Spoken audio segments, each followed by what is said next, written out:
One of the things that psychedelics do, among many things, and I know psychedelics is a broad term and can mean any possible thing, so we're just speaking generally here, is it dismantles the story that's going on in your head. It disintegrates the ego, which is like sort of the psychological equivalent of doing brain surgery with a chainsaw, to just say ego, but it dismantles the ego, it disintegrates it.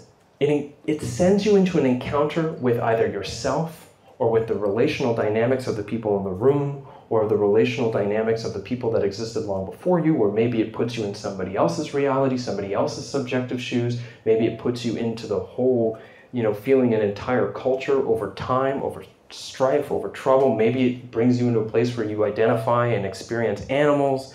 Maybe it brings you to a place where you're in an entirely different fucking world. Literally, you're like on a different planet or a different dimension somewhere, and you're being shown things that are so astounding that you just cannot make sense of it. Whatever it is, what happens is that you are challenged.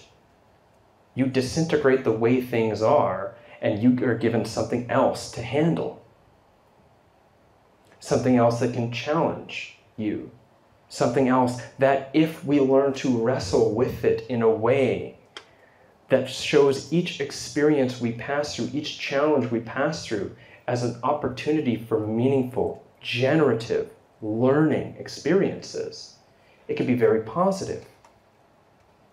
It can be very positive because, as difficult and as challenging as it is to face your shit, to decompose your shadow, I'm going to do a book thing, to, encounter the true light of your darkness, whatever, as difficult as that is, when you choose to structure a ceremony or a ritual or a context or a container, whatever language you want to use, with or without other people, to go into a, hopefully, mostly psychologically safe process of encountering yourself or some other manifestations of consciousness through your awareness,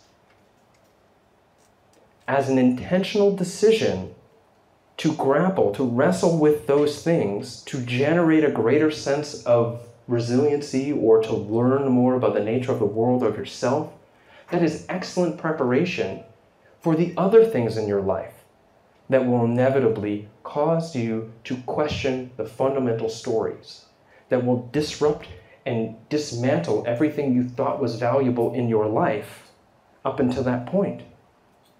What are these types of things? Well, maybe it's a midlife crisis. I can't remember who said it. Maybe it was Stan Scroff. Maybe it's, spending your whole life climbing the economic ladder only to realize it was against the wrong wall.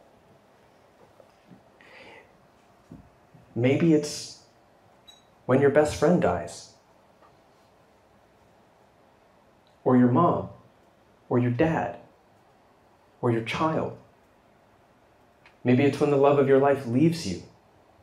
Maybe it's any one of those moments that, although we can all sit here and say, yeah, I really hope you don't have to go through that, the reality is we're all going to go through some deeply challenging, disruptive experience in our life that is really going to test our capacity to show up. If we have gone through the process of preparing ourselves to be with what is and wrestle with it in a way that acknowledges it before we fight against it, and does not fight against it at all, but seeks to learn from it, to figure out how we relate to it, to figure out where it comes from, how it's come to be, and what we do with it now that we know what it feels like. If we practice that with psychedelics, it can give us a sense of how we might be able to face those things later.